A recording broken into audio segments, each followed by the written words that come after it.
Welcome to Real Issue Podcast. I'm your host, Martel Llewellyn. Guys, if you are a Miami Heat fan, continue to like, share, comment, subscribe. Thank you for all the support. If you're an NBA fan, subscribe to the channel. And thank you for all the support.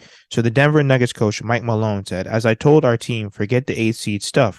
For those that are thinking this is going to be an easy series, I don't even know what to say to you people.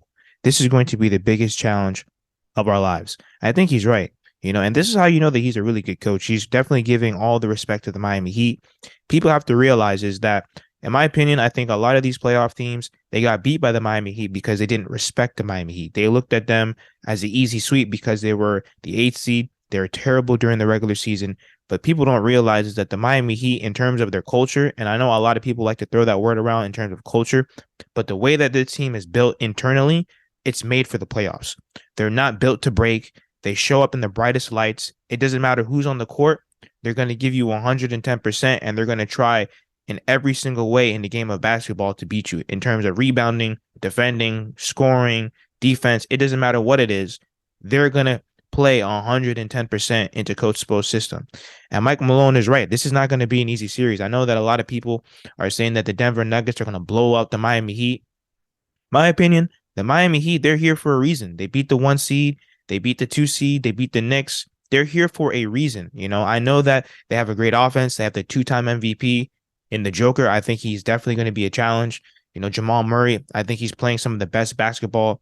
They have MPJ. They have Aaron Gordon. They have a lot of guys that are very athletic, lengthy, guys that are definitely going to pose somewhat of a challenge to Jimmy Butler and Bam Adebayo. And that's where Jimmy and Bam come in. I think that they're definitely going to have to lead this team. They're going to have to come out with all the momentum. They're the driving force of the Miami Heat. If they're not great, we cannot win. Like, in my opinion, Bam Adebayo is definitely going to have to play on the Joker's weaknesses on defense. He's definitely going to have to hit those mid-range shots, take him off the dribble, and exploit him defensively. Bam Adebayo has to be great this series. He has to be around 20, 25, and 10, somewhere around there for this Miami Heat team to be successful. I know that he struggled these past few series, but he's going to have to show up in this one. Jimmy Butler cannot do it all by himself. They're going to be throwing plenty of bodies at him, probably doubling him. They have Bruce Brown. They're probably going to be throwing Aaron Gordon on him. They're going to be trying to, pretty much take him off his game. And this is also where all the role players come in. Caleb Martin, Max Strus, Gabe Vincent, Duncan Robinson.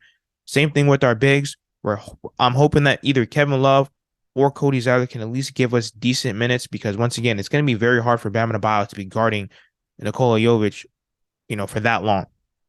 But overall, like I said, I'm hoping that we can also get somewhat of a vintage Kyle Lowry game, because we're going to need Kyle Lowry to step up. I know that he hasn't really been that good these past few games. We're going to need to see vintage Kyle Lowry. We're going to need an offensive boost.